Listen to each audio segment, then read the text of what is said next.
Graça e paz, irmãs.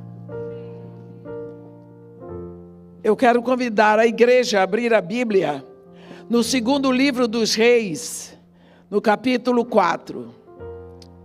Obrigada. Segundo livro dos Reis, capítulo 4.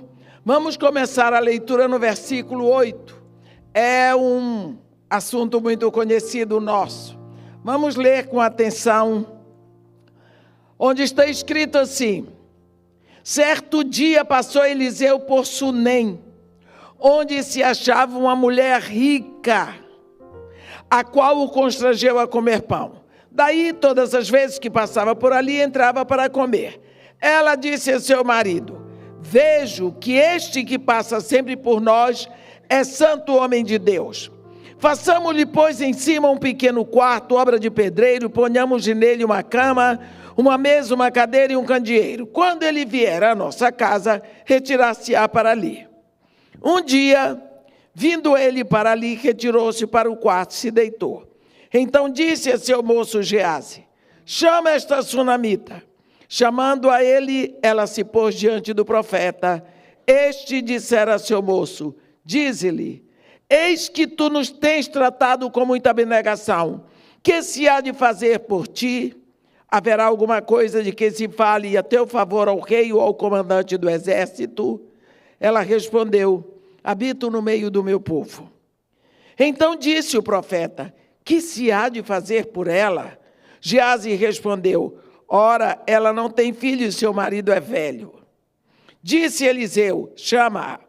Chamando a ele, ela se pôs à porta. Disse-lhe o profeta: por este tempo, daqui a um ano, abraçarás um filho. Ela disse: não, meu senhor, homem de Deus, não mintas a tua serva. Concebeu a mulher e deu à luz um filho, o tempo determinado, quando fez 1 ano, segundo Eliseu lhe dissera. Tendo crescido, o menino saiu certo dia, até com seu pai, que estava com os segadores. Disse a seu pai: ai, a minha cabeça. Então o pai disse a seu moço: leva-o à sua mãe. Ele o tomou e o levou à sua mãe, sobre cujos joelhos ficou sentado até o meio-dia e morreu. Subiu ela e o deitou sobre a cama do homem de Deus, fechou a porta, saiu, chamou seu marido e lhe disse: manda-me um dos moços e uma das jumentas, para que eu corra ao homem de Deus e volte. Perguntou ele: por que vais a ele hoje? Não é dia de festa de lua nova nem sábado. Ela disse: não faz mal. Então fez ela albardar a jumenta e disse ao moço: guia e anda, não te detenhas ao caminhar, senão quando eu te disser. Partiu ela, pois, e foi ter com o homem de Deus ao Monte Carmelo. Vendo-a de longe, o homem de Deus disse a Geazi, seu moço: eis aí a sunamita, corre ao seu encontro e dize-lhe: vai tudo bem contigo, com teu marido, com o menino? Ela respondeu: tudo bem. Chegando ela, pois, ao homem de Deus ao monte, abraçou-lhe os pés. Então se chegou Geazi para arrancá-la, mas o homem de Deus lhe disse: deixa, porque sua alma está em amargura, e o Senhor me encobriu e não me manifestou. Disse ela: pedi eu a meu senhor algum filho? Não disse eu: não me enganes? Disse o profeta a Geazi: cinge os lombos, toma o meu bordão contigo e vai. Se encontrares alguém, não o saúdes, e se alguém te saudar, não lhe responda: põe o meu bordão sobre o rosto do menino. Porém disse a mãe do menino: tão certo como vive o Senhor e vive a tua alma, não te deixarei. Então ele se retirou e a seguiu. Geazi passou adiante deles e pôs o bordão sobre o rosto do menino, porém não houve nele voz, nem sinal de vida. Então voltou a encontrar-se com Eliseu e lhe deu aviso e disse: o menino não despertou. Tendo o profeta chegado a casa, eis que o menino estava morto sobre a cama. Então entrou, fechou a porta sobre eles ambos e orou ao Senhor. Subiu à cama, deitou-se sobre o menino e, pondo a sua boca sobre a boca do menino e os seus olhos sobre os olhos dele, e as suas mãos sobre as mãos dele, se estendeu sobre ele e a carne do menino aqueceu. Então se levantou e andou no quarto uma vez de lá para cá, e tornou a subir e se estendeu sobre o menino. Este espirrou 7 vezes e abriu os olhos. Então chamou Geazi e disse: chama a sunamita. Ele a chamou, e apresentando-se ela ao profeta, este lhe disse: toma o teu filho. Ela entrou, lançou-se aos pés dele e prostrou-se em terra. Tomou seu filho e saiu. Amém. Aqui nós temos uma história de uma família e a relação desta família com o homem de Deus. A Bíblia fala de uma mulher rica. Esta mulher não precisava de nada materialmente falando. E ela ficou com o coração constrangido. Deus tocou no coração desta mulher quando ela viu um homem de Deus que chegava na cidade e tinha que procurar lugar para dormir, um lugar para comer. Então, ela chamou o profeta. A Bíblia diz que ela o constrangiu a comer pão na sua casa. Primeiro, aquela casa não era uma casa qualquer, era o lar dela.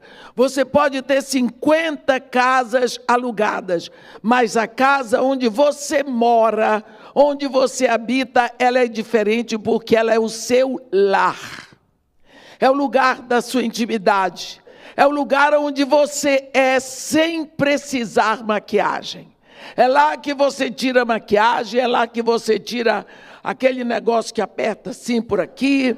É lá que você tira o sapato, alguns tiram a peruca e tem quem tire até a dentadura. Em suma, é o lugar onde você é você.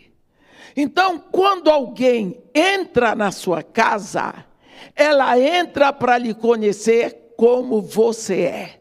Quando você abre a sua casa para alguém, você está abrindo o que você tem de mais íntimo para aquela pessoa. Esta mulher fez isso. Ela chamou o homem de Deus para dentro da casa dela. E ela disse para ele: de hoje em diante, o senhor vai comer pão aqui. Aqui é o lugar onde o senhor vai se alimentar. Em outras palavras, eu, meu marido, vamos prover o alimento para você. Ele, logicamente, ficou grato a ela. Mas ela não estava satisfeita. Ela olhou, pensou, como uma mulher sábia, ela arrumou tudo na cabeça. E esperou a hora em que o marido estava vulnerável. Porque uma mulher sábia, ela procura a hora em que ela pode falar as coisas. Não é toda hora que você tem que dizer as mesmas coisas para o seu marido. Tem horas que ele vai dar um não redondo. Você tem que saber perceber. Aquela mulher esperou a hora, e quando ela estava com ele, passando a mão na cabeça, ela disse: eu vejo que este que passa sempre por nós aqui é um santo homem de Deus. Aí eu pensei, quem sabe a gente podia fazer lá em cima um quartinho para ele, obra de pedreiro, botava uma cama, uma mesa. Quando ele viesse, ele podia almoçar e se retirar para lá. Você entendeu? Ele não vai ficar aqui no meio de nós. O quarto dele vai ser separado. Isso é sabedoria. Porque como é que ela ia trazer um homem que trazia outro para dentro da casa dela?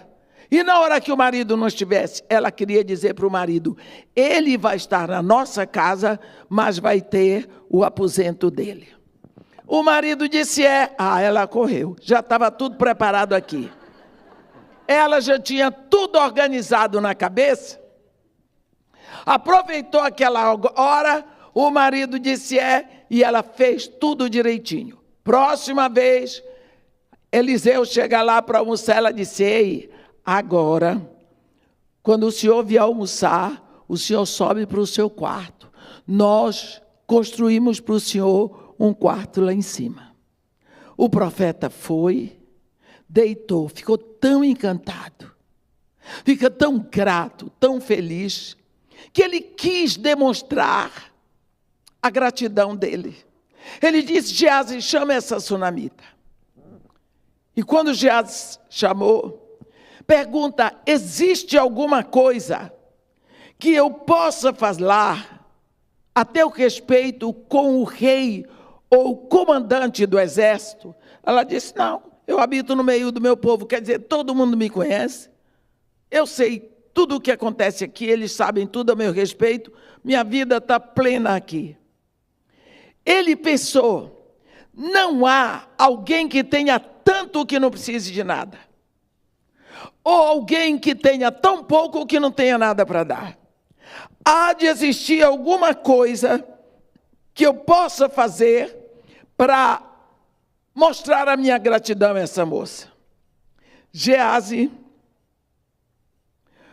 o rapaz que acompanhava Eliseu, disse: ela não tem filhos e o marido é velho. Está escrito aqui, o gesto não, mas a palavra está. E o marido é velho. Olhe bem, o homem de Deus não sabia disso, mas o rapaz que andava com ele sabia. Viu? O homem de Deus, com toda a intimidade com Deus, não tinha percebido a necessidade daquela família. Mas o rapaz percebeu. O que significa que nós precisamos dos nossos irmãos. Por isso, Jesus Cristo mandou seus discípulos de 2 a 2. Um precisa do outro. Ele disse: chama a sunamita. Então é isso aí. Ela veio e o profeta diz para ela: por este tempo, daqui a 1 ano, abraçarás um filho. Ela: não, meu senhor, homem de Deus, não mintas para a tua serva. Por quê? A Bíblia diz que ela era uma mulher rica. Quantas vezes pessoas iam lá e davam uma profetada e saíam com uma ofertinha de amor? Hein? E cada vez era mentira. Ela achou que era mais uma mentira. Mas dali a 1 ano, nasceu um menino. Esta mulher volta a ter uma admiração profunda por esse homem. Uma admiração tremenda pelo ministério de Eliseu. Só que o menino cresceu, você pode imaginar a alegria que veio naquela casa. Para começar, quando Deus criou a mulher, Ele criou a mulher da forma dele, ninguém a aconselhou. Quando Deus criou o homem, Ele pegou o barro da terra, fez o homem, soprou vida no homem. E a Bíblia diz: viu Deus que era tudo muito bom, mas havia algo que não estava bom. Na visão de Deus, era a solidão do homem. Não é bom que o homem esteja só. Deus não pegou o barro para fazer uma mulher. Ele fez o homem dormir. Diga, graças a Deus. Porque o homem dormindo, o homem não podia dar opinião nem sugestão.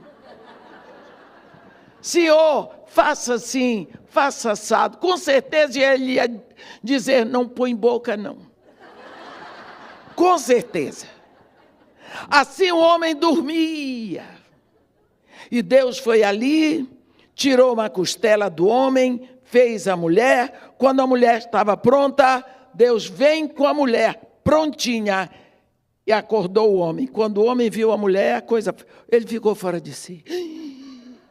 Ele ficou louco de alegria. Não é? E Deus ali celebrou o casamento. Quando Deus fez a mulher, Ele fez a mulher sozinho. Ninguém deu sugestão.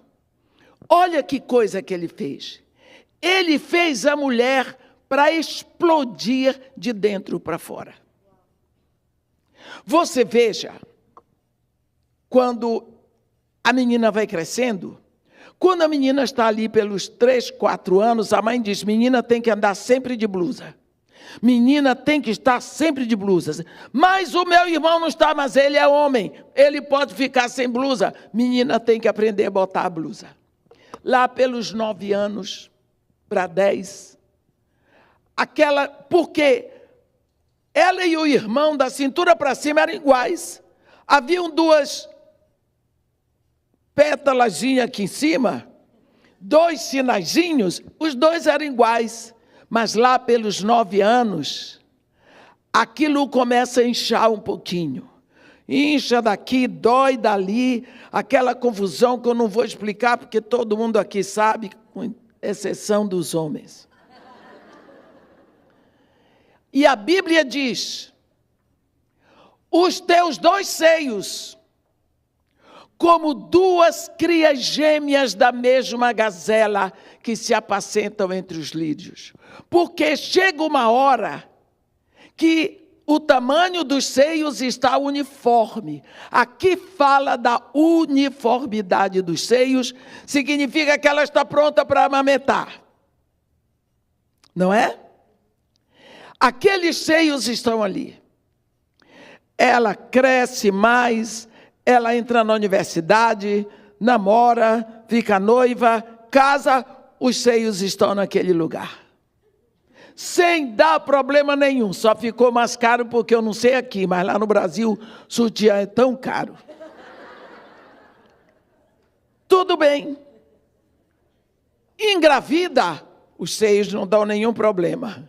Mas no dia que ela pare, eles começam a aquecer, eles começam a pegar fogo, endurecem, pulsam, porque eles estão gritando, ei, nós somos 2 mamadeiras, prontos com o alimento balanceado na temperatura certa para o seu filho, não é?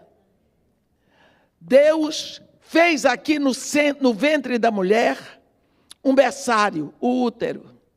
Quando o homem deposita ali a sua semente, Deus diz, não precisa mais, agora é só eu e ela. Não é? E Deus começa a tecer um corpo para uma vida que Ele está trazendo lá de cima. Por isso o salmista diz, tu formaste o meu interior, tu me teceste no ventre da minha mãe. Os meus ossos não foram de ti encobertos quando no oculto eu fui formado e entretecido como nas profundezas da terra. Tu me viste a substância ainda informe, e no teu livro todos os meus dias foram escritos e determinados, quando nenhum deles havia. Deus vai pegando o seu cálcio, as suas vitaminas e proteínas e sais minerais, com o oxigênio que você respira, Ele vai tecendo um corpo lá no seu berçário, no seu útero, para uma vida que Ele trouxe lá de cima. Ele vai colocando dons, Ele vai distribuindo dons. Ele ali no ventre distribui 7 dons. Profecia, serviço, ensino, exortação, dar ou contribuir, presidir e misericórdia. Esses são os dons da graça, os dons carismáticos, os dons que o Pai vai entremeando enquanto Ele está tecendo esse corpo com o qual você vai viver aqui na terra. Deus, na hora que fez você, Ele deixou o útero, que é o berçário. Ele fez os seus seios para amamentar, mas os seus seios amamentam para fora. O seu filho é chocado lá dentro, até a hora que está pronto. Quando está pronto, o útero diz, chega. As articulações dos seus quadris são móveis, porque elas vão abrir, e a criança lá dentro começa, abre, e o útero diz, sai, e vambora, e aqui não adianta você gritar, que ele vai sair. Na hora que a criança sai,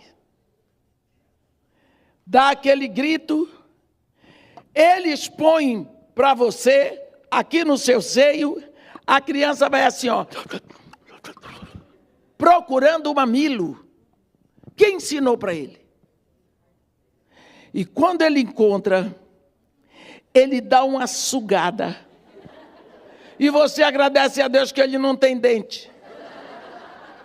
Porque senão ia dormir muito, ia doer muito. Quem ensinou tudo isso se não foi Deus? Por isso toda mulher nasce para isso. Se ela nunca teve filhos do corpo, ela vai ter filhos da alma. Ela vai sentir mais forte a necessidade das pessoas. Ela vai ser mais sensível às necessidades. Olha esta mulher. Agora, ela que queria tanto um filho, porque naquela época era tão humilhante. Uma mulher não ter filho era como se ela tivesse um ventre amaldiçoado. O ventre dela era como uma sepultura que engolia sêmen e não produzia nada. Então esta mulher tinha um sonho e ela arquivou. Sabe aquele sonho que ele continua doendo, mas você engavetou porque você sabe que não há condição? Ela casou com um homem idoso. Então ela não podia ficar reclamando que queria filho. Então ela engavetou o sonho. O profeta foi lá e mexeu no sonho dela. Terás um filho. Não, homem de Deus. Não mintas para a tua serva. Doeu. Doeu porque ele mexeu na dor. Mas que alegria quando ela se viu grávida. Você já imaginou a alegria nesta casa quando nasce este menino? Você já viu casa que tem criança recém-nascida? Ele domina tudo. Tem um quarto para ele, o carro fica, tem car seat, tem carrinho, tem tudo, a copa é deles, tudo. É por causa da criança. Ninguém fala alto. Psh, o bebê está dormindo. O pai não pode mais falar alto, tem que andar. Tudo em torno daquela criança. Daqui a pouco tem brinquedo por tudo quanto é canto. Por quê? A casa mudou. Tem vida, tem uma coisa melhor do que casa que tem criança. Você sai tropeçando nas coisas. É bom demais. Tem vida, tem movimento. Coisa que está tudo arrumado. Já viu um caixão de defunto? Tudo arrumadinho, mas está morto. Então é melhor ter movimento. Foi assim que ficou a casa da Sunamita. Aquela maravilha. Lá vai o pai do menino, lá para os segadores, levou o filho. Olha, ele tinha um companheiro agora. Agora ele tinha um filho homem que o acompanhava no trabalho. Lá, o menino disse, ai pai, minha cabeça. Homem, o filho está bem, tudo bem, deu problema, manda para a mãe. Ele pegou o menino, chamou um dos empregados, leva para a mãe dele. O menino ficou no colo dela, até meio-dia e morreu. Você já enterrou um filho? Eu já. Minha filha de 24 anos. Eu digo para você, é melhor não ter do que ter para enterrar. Eu posso saber o que se passou no coração daquela sunamita. Puxa, agora o sofrimento é maior. O marido era velho. Esta mulher pegou o menino morto, subiu, botou em cima da cama do profeta, fechou a porta, disse para o marido, manda abaldar uma jumenta atrás para mim, que eu vou lá no profeta. E ele, que isso? Vai fazer lá o quê? Ele não sabia que o filho estava morto. Essa mulher não deixou esse marido chorar a morte do filho. Que grandiosidade! A dor eu vou segurar enquanto puder. Mas meu marido não vai chorar essa dor. Ela poupou o marido. Ele disse, não é dia de festa de lua nova, nem sábado. Ela disse, não, mas eu vou assim mesmo. Tocou e disse para o rapaz, depressa. Quando ela ia chegando perto do Monte Carmelo, o profeta viu de Geazi, vai lá. Olha a sunamita. Deve ter um problema muito sério. Pergunta como é que ela está, como é que está o marido, como é que está o filho. Geazi foi, está tudo bem com ela? Está tudo bem. O meu assunto não é com você, Geazi, é com ele ali. Característica desta mulher. Ela não saiu fofocando. Tem gente que tem um problema com o pastor, antes de ir falar com o pastor, a igreja toda já sabe. Porque ela já abriu o coração. Abriu o coração, começou a fofoca. Todo mundo já sabe. E o pior é que quem conta um ponto, aumenta um ponto. Ela não disse para Geazi, o problema não é com você. Pronto. Chegou lá, olhou na cara do profeta e disse, por acaso eu lhe pedi algum filho? Eu não lhe disse que não me enganasse? Coitado de Eliseu. Quando se encontra uma mulher dessa, não é fácil, não. Ele disse, Geazi, pega meu bordão, vai lá, bota em cima do menino.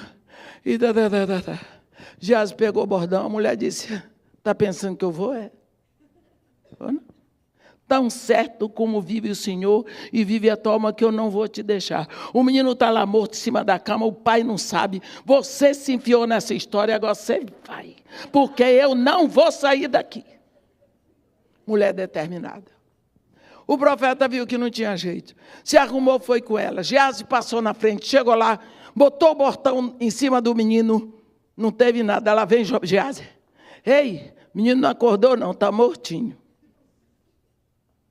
Moral da história. Bordão de profeta não leva vida para ninguém. O profeta tem que ir. Pense Deus. Por acaso Deus ficou sentado no seu trono da eternidade e disse, ei, vocês aí, ó, bando de pecador, eu amo vocês? Não. Ele veio. Ele se vestiu de homem. No ventre de uma mulher, ele nasceu como homem. Para estar no meio de nós, para sofrer e ir à cruz. Ele veio. Jesus Cristo é Deus vestido de homem. Jesus Cristo é Deus possível, é Deus palpável. Ele não mandou nenhum anjo, ele veio. É isso. Eliseu teve que ir. Chegou lá, entrou na casa, subiu ao quarto, orou, deitou em cima do menino, o menino aqueceu, andou para lá e para cá, desceu, o menino espirrou 7 vezes, acordou. Ele chamou a sunamita e entregou para ela. Agora vamos começar a pregação. Esta mulher não tinha nenhuma obrigação de convidar aquele homem para a casa dela. Ninguém fazia isso. Ele não pediu. Ela não prometeu. Ela não tinha nenhuma obrigação, mas ela fez. Ela não tinha obrigação nenhuma de construir um quarto para ele na casa dela, para que ele pudesse dormir ali, ele e o seu moço.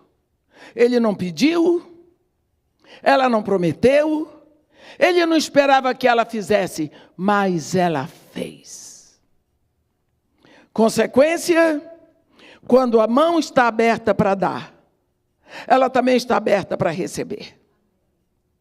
Por isso, o Senhor Jesus diz, dai, vos será dado. Qual foi a consequência da atitude desta mulher? ela engravidou, teve um filho. Vamos ver mais consequências. O filho morreu, ela teve o filho ressuscitado. O marido desta mulher abraçou um filho na sua velhice. O marido desta mulher teve um filho ressuscitado sem saber que ele tinha morrido. Por quê? Este homem tem isso tudo porque ele tinha uma mulher transbordante. A mulher que transborda é aquela que vai além da sua obrigação. Tem mulheres que são azedas, desculpe a expressão. Elas fazem o mínimo necessário. Elas fazem reclamam de tudo, tudo é demais. O marido chega em casa, fulana, faz o sanduíche para mim. A geladeira está lá, trabalhei o dia todo. Você está pensando o quê? Uma mulher azeda. Porque ela pode perfeitamente fazer o sanduíche e entregar para ele. Mulher, pelo amor de Deus, pega a toalha. Sua mãe não lhe ensinou, não. Mulher azeda. Ai, irmã, é muito duro. Porque meu marido sai para trabalhar, eu saio. Chego em casa, eu tenho comida para fazer, roupa para ver. Ele vai assistir televisão. Glória a Deus. Viu como é bom ser mulher? Viu como você pode superar?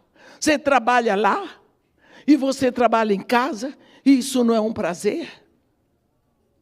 A mulher que transborda é a mulher que está dentro do parâmetro de Deus. Olhe para o seu corpo. Quando nós lemos Cantares, que é o livro mais evangelístico do Antigo Testamento, nós vemos como Deus usa o corpo da mulher para exemplificar maturidade. Ele diz: os teus seios, que já estão uniformes, podem alimentar, tu estás madura. Os teus cabelos são longos, força, negros, juventude. Ele vai usando o corpo da mulher para provar maturidade. A mulher foi feita para transbordar. Quando pare, a madre dela se abre e ela produz uma vida, uma pessoa. Os seios delas explodem e ela amamenta o filho com o leite que já foi o seu próprio sangue. Isso é o que Deus projetou na mulher. Esta mulher transbordou e a família foi abençoada. Você vê o resultado disso aqui mesmo, no capítulo 8, e eu vou ler para vocês. Falou Eliseu àquela mulher cujo filho ela restaurara a vida, dizendo: levanta-te e vai com os da tua casa e mora onde puderes, porque o Senhor chamou a fome que virá sobre a terra. Por 7 anos. Ela foi. Passaram-se os 7 anos. A Bíblia diz, ora, versículo 4, o rei falava a Geazi, moço do homem de Deus, dizendo: conta-me, peço-te, todas as grandes obras que Eliseu tem feito. Contava ele ao rei como Eliseu restaurara a vida a um morto. Quando a mulher cujo filho ele havia restaurado a vida chamou ao rei, clamou ao rei pela sua casa e pelas suas terras. Então disse Geazi: ó rei, meu senhor, esta é a mulher e este o seu filho a quem Eliseu restaurou a vida. Interrogou o rei a mulher e ela lhe contou tudo. Então o rei lhe deu um oficial dizendo: faze restituir-se-lhe tudo quanto era seu e todas as rendas do campo, desde o dia em que deixou a terra até agora. 7 anos. Você viu? Deus disse para Eliseu: vou chamar a fome sobre Sunem. Ele falou com ela, ela pegou-os da sua casa e foram para a terra dos filisteus. Ela tirou umas férias de 7 anos. Durante esse tempo de fome, as terras dela foram saqueadas. A casa dela foi saqueada. Aí, passaram 7 anos, ela voltou e ela foi ao rei para reclamar o que tinha acontecido nas terras dela. O rei deu um ofício, uma ordem, que fosse restituído a ela tudo, todas as rendas do campo de 7 anos, como se ela tivesse colhido tudo e vendido tudo. Capital acumulado, montante altíssimo. Esse marido que já era rico, ficou 7 vezes mais rico porque ele tinha uma mulher que transbordava. Esse marido teve tudo por causa da mulher que ele tinha. A mulher dele transbordava. A mulher dele sabia agir. A mulher dele era uma mulher madura. Quantas vezes nós estamos reclamando dos maridos? E nós somos crentes horríveis. Reclamamos, nos sentimos vítimas, não cooperamos. Exigimos, comparamos o marido com o marido das outras. Nós precisamos saber de uma coisa: o seu marido é aquele que você tem. A sua casa é a casa que você tem. Da porta da rua para casa, você é responsável. Capítulo 15 de Lucas, Jesus Cristo conta 3 parábolas sobre perda e restauração. Na parábola da ovelha perdida, ele põe um homem, um pastor com uma ovelha. Na parábola do filho pródigo, ele coloca 2 homens, o pai e o filho pródigo. Mas na parábola da dracma perdida, ele põe uma mulher. Por quê? Porque a dracma foi perdida dentro de casa. A mulher não é a dona da casa. Da porta da rua para casa, ela que administra. Ela perdeu a dracma dentro de casa. Então ela tinha que procurar dentro de casa. O mais interessante, entre tantas coisas ali, é que a mulher tinha separado 7 dracmas. Dracmas são dinheiro. E dinheiro é valor. Ela tinha separado 7 ordens para educar os seus filhos, para dirigir a casa dela. E ela vigiava. Nesse dia ela percebeu que um dos valores tinha desaparecido. Jesus Cristo não nos diz se foi o valor da honra, da obediência, da verdade, da integridade, respeito, não sei, mas um valor tinha desaparecido. A mulher fechou a porta da casa, porque a desapareceu dentro de casa. A Bíblia diz que ela pegou a candeia, ela percebeu que a casa dela estava na escuridão. Pegou a candeia, e quando ela acendeu a candeia, ela viu que tinha lixo. Aí ela pegou a vassoura e não era para voar. Era para varrer o lixo. E a Bíblia diz que ela procurou diligentemente até encontrar. E quando ela encontrou, aí ela chamou as amigas e vizinhas e diz: alegrai-vos comigo, porque eu achei a dracma que eu tinha perdido. Os valores que são perdidos dentro da sua casa, minha irmã, é culpa sua. Foi você que perdeu. Você não vigiou o suficiente. Porque você tem muitas coisas do lado de fora para vigiar. Como vai a sua vigilância para dentro de casa? Alegrai-vos comigo, porque eu achei a dracma que eu tinha perdido. Isso é muito triste. A mulher, Jesus dizendo, primeira coisa que ela atinou, se um valor se perdeu dentro da minha casa, falta luz. Minha casa está no escuro. A Bíblia diz, lâmpada para os meus pés, luz para o meu caminho é a tua palavra.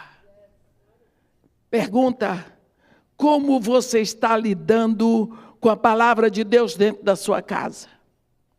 Como? Quanto de leitura você faz com seus filhos? Como? Lá em Deuteronômio 6, versículo 6, Deus diz assim, estas palavras que hoje eu te ordeno estarão no teu coração e tu as inculcarás a teus filhos e delas falarás, assentado na tua casa e andando pelo caminho e ao deitar-te e ao levantar-te. Será que é assim que você está fazendo? Será que a primeira coisa que seus filhos ouvem de você de manhã é a palavra de Deus? Será que a última coisa que eles ouvem à noite é a palavra de Deus? Você fala, falar é falar em voz alta, a palavra de Deus. Você fala? Mas, e como é que eu faço? Leia. Leia. Leia em voz alta. Quando esta mulher começou a usar a lâmpada, a palavra de Deus dentro da casa dela, começou a entrar a claridade. Ela viu que tinha lixo. Lixo. Pegou a vassoura para varrer. Quanto lixo tem entrado na sua casa através da mídia? Das músicas. Outro dia não, tem uns 2 ou 3 anos, eu tomei um táxi e o motorista estava botando lá uma música em inglês. A música tinha tanto palavrão.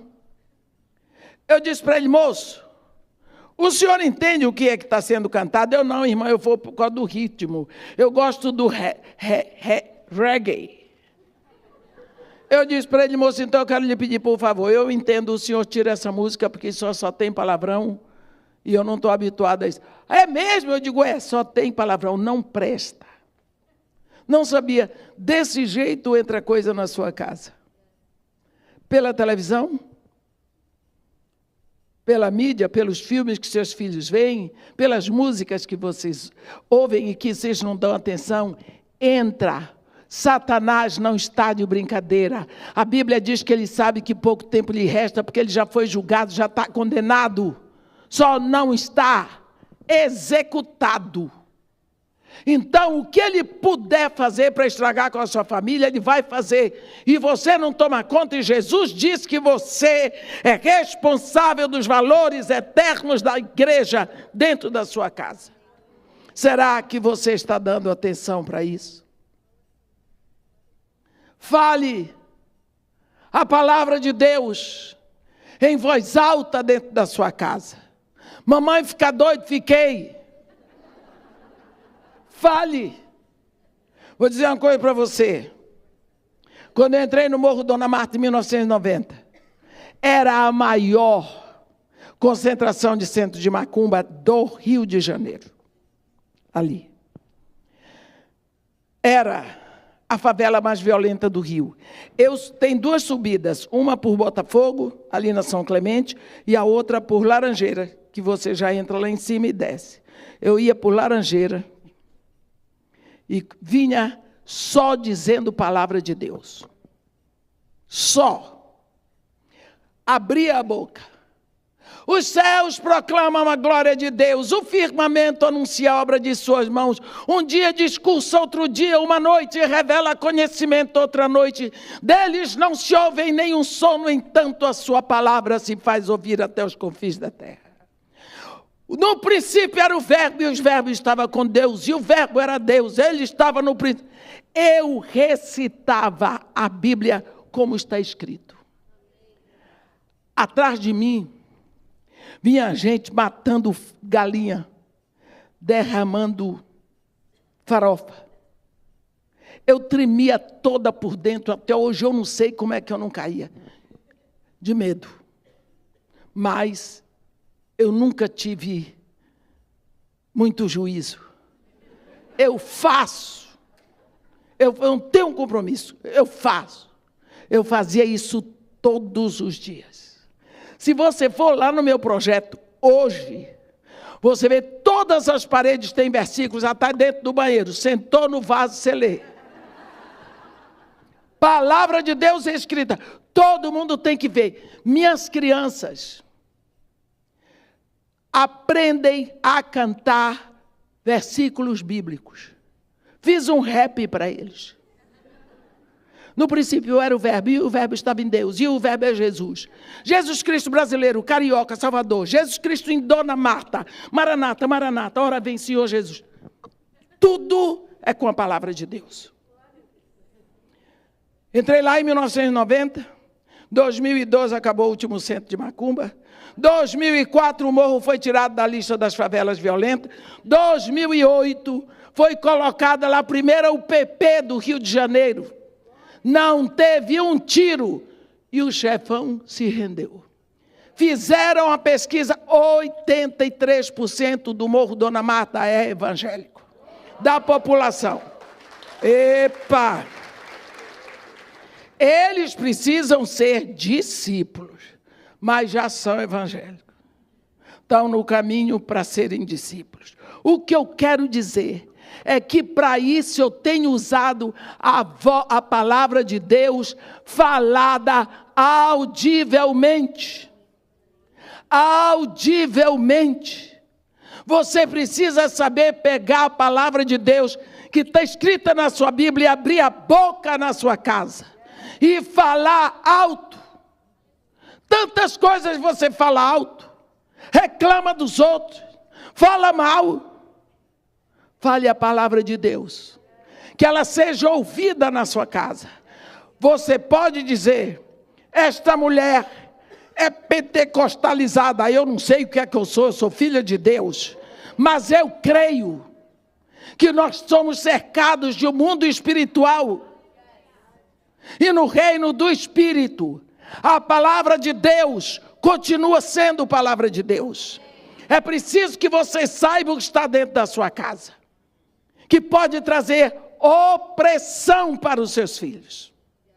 E seu filho está oprimido, leva para o psicólogo. O psicólogo não entende nada de opressão demoníaca. Ele não pode fazer milagre. E você não tomou conta. A Sunamita foi uma mulher que transbordou. E porque ela transbordou, ela teve um lar de alegria. Seu marido dentro de casa enriqueceu porque tinha uma mulher transbordante. Ele teve um filho na sua velhice porque tinha uma mulher transbordante.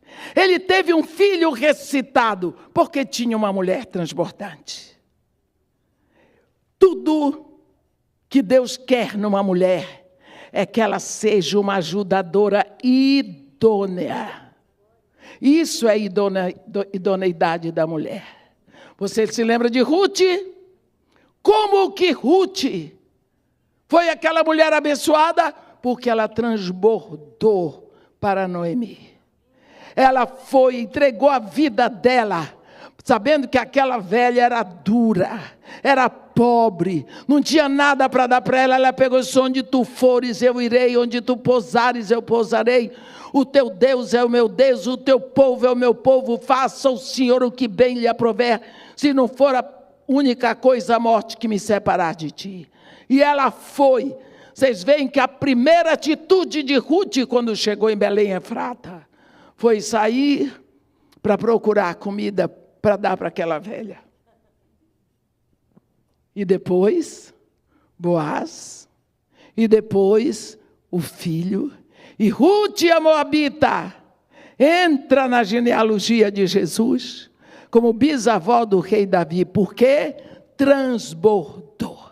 Ela se entregou, ela se rendeu para ajudar, para servir a quem não lhe pediu, mas ela deu da mesma forma. O que eu desejo para você este ano, minha irmã, é que você seja uma mulher transbordante. Uma mulher ao exemplo desta sunamita, ao exemplo de Ruth e ao exemplo de mais algumas que estão na Bíblia, que nós não podemos falar hoje. Mas que Deus lhe abençoe e lhe guarde, faça resplandecer o seu rosto sobre você e tenha misericórdia de você e da sua casa. Amém.